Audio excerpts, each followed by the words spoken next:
El Señor esté con y vosotros. con tu espíritu. Lectura del Santo Evangelio según San Mateo. Gloria a ti, Señor. En aquel tiempo dijo Jesús a sus apóstoles: Mirad que os mando como ovejas entre lobos. Por eso sed sagaces como serpientes y sencillos como palomas. Pero no os fiéis de la gente, porque os entregarán a los tribunales, os azotarán en las sinagogas y os harán comparecer ante gobernadores y reyes por mi causa. Así daréis testimonio ante ellos y ante los gentiles. Cuando os arresten, no os preocupéis de lo que vais a decir o de cómo lo diréis. En su momento se os sugerirá lo que tenéis que decir. No seréis vosotros los que habléis. El Espíritu de vuestro Padre hablará por vosotros. Los hermanos entregarán a sus hermanos para que los maten, los padres a los hijos. Se rebelarán los hijos contra sus padres y los matarán. Todos os odiarán por mi nombre. El que persevere hasta el final se salvará. Cuando os persigan en una ciudad, huid a otra. Creedme, no terminaréis con las ciudades de Israel hasta que vuelva el Hijo del Hombre. Palabra del Señor. Gloria a ti, Señor Jesús. Si los días pasados íbamos viendo en el Evangelio lo que eran las condiciones, el cómo, el qué de esta primera misión de los apóstoles, lo que son ya no las condiciones de esa misión concreta de los apóstoles, sino de la misión en general, que vendrá más adelante, la misión de la Iglesia. Y por eso cuando vuelven los apóstoles no se encuentran con estas cosas, sino que se encontrarán más adelante. Dice Jesús: mirad que os mando como ovejas entre lobos. Por eso sed sagaces como serpientes y sencillos como palomas. Otros, en vez de usar la palabra sagaces como serpientes, dicen más bien prudentes, en el sentido tomista de la prudencia, o sea, de saber lo que hay que hacer y hacerlo. No dejarse llevar simplemente por los impulsos, sino por las ganas, por la reacción ante lo que te dicen, sino buscar siempre el bien, buscar el no dejarse llevar, sino como las serpientes que son, aunque no tienen brazos, pero son capaces siempre de huir ante el enemigo que saben al que no pueden vencer fácilmente, que evitan que les aplasten la cabeza, que es lo principal que tienen, y que muchas veces simplemente tirándose hacia atrás o escondiéndose pueden hacerlo. Así el cristiano ha de ser prudente, saber lo que ha de hacer y hacerlo cuando lo tenga que hacer, y no enfrentarse simplemente por enfrentarse a las cosas, sino buscando realmente el bien que Dios quiere. Pero a la vez esta prudencia con la sencillez. A veces a los cristianos se nos pica y entonces queremos responder con la misma moneda de los que no creen, y allí la fastidiamos. Si vamos con el mismo lenguaje que ellos, cuando vamos con la misma sorna, con la misma forma de hacer, entonces ya no somos cristianos, somos paganos bautizados. Y dice Jesús tranquilamente, bueno, primero nos olvidábamos, dice: mirad que os envío como ovejas entre lobos. Quiere decir que es Él el que envía, y si es Él el que envía, entonces las cosas cambian. Es aquello que ya decíamos los días pasados: el cristiano es de Cristo, y el que persigue a un cristiano en realidad persigue a Cristo. Pero hay dos formas de persecución diferentes: la persecución por el mal que uno hace, o la persecución por Cristo. Y aquí no se habla de la persecución de aquel que es egoísta, que va solo a la suya, que hace el mal a los demás y entonces lo persiguen y van contra él. Hablamos aquí solo de la persecución por la fe. La persecución de aquellos que lo que no les interesa es la fe. Y la fe que lleva a consecuencias, o sea, la fe que lleva a una lucha por el bien, una lucha por el bien que lleva también a una lucha por los derechos también del hombre y de la verdad. y los derechos de la libertad religiosa, faltaría más.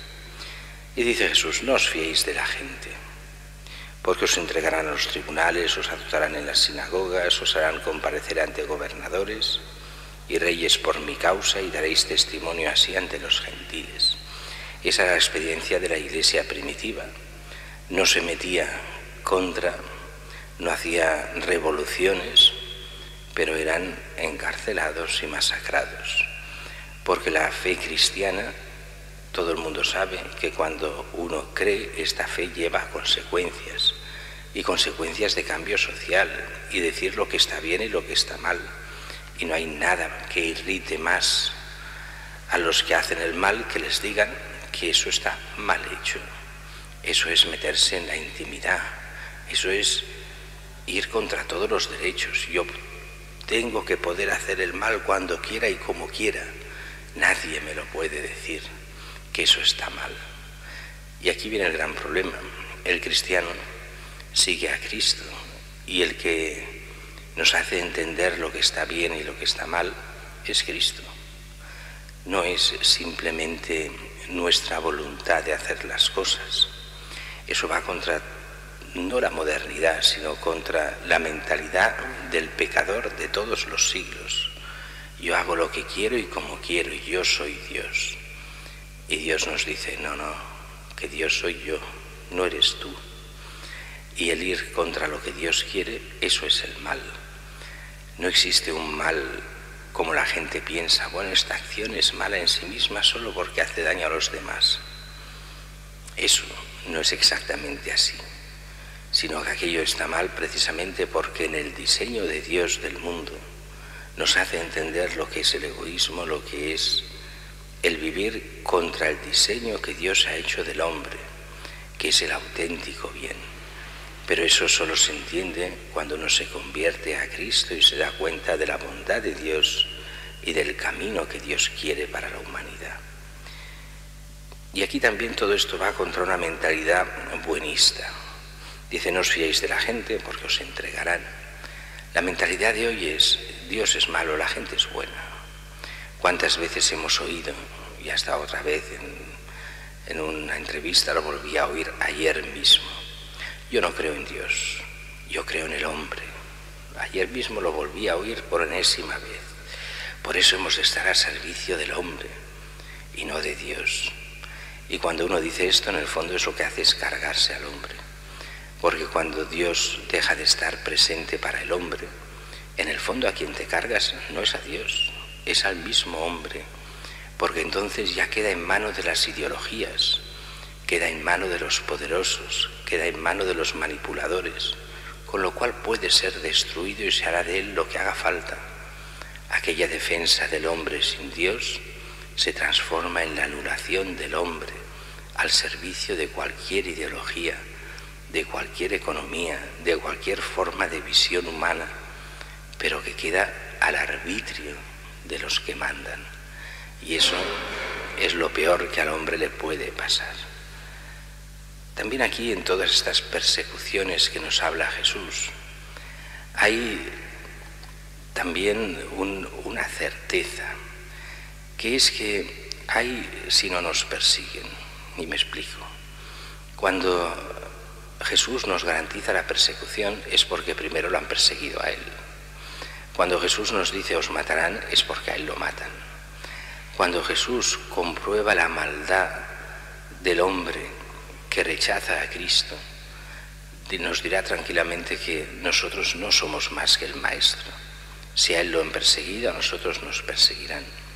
Hoy hay la mentalidad de que el cristiano ha de ser buenista. Si al cristiano lo persiguen, piensa la gente, es porque es un fanático, porque es un desgraciado, porque lo hace todo mal, porque piensa cosas raras. Así que el culpable es él de que lo persigan. Así que un buen cristiano jamás será perseguido, porque lo que ha de hacer es poner paz, dicen. Lo que ha de hacer es estar bien con todo el mundo. Pues las primeras comunidades que querían estar también a bien con todo el mundo fueron perseguidas y masacradas, porque en el fondo no es rechazo al cristiano, era rechazo a Cristo, era rechazo a la verdad, era rechazo a confrontarse con el bien máximo que es Dios mismo, y ese rechazo lleva a la persecución. Por eso cuando se persigue de verdad a los cristianos, el cristiano ha de alegrarse y hacer fiesta, porque no se le persigue a él, y porque el Señor ya nos había avisado. Si somos fieles al Señor habrán persecuciones, algunas más grandes y otras más pequeñas, pero cuando uno no hay nada, y no se le dice absolutamente nada, a lo mejor es que nadie ve en él a Cristo. A lo mejor es porque no se plantea nada desde la fe. A lo mejor es que puede ser que a veces seamos simplemente no cristianos revestidos del bautismo, o seamos cristianos tan aislados y cerrados que no lleguemos realmente a comunicar nada de nuestra fe. Pidamos a Dios que nos ilumine, nos haga entender estos textos de estos días y nos haga vivir la fe como Él quiera.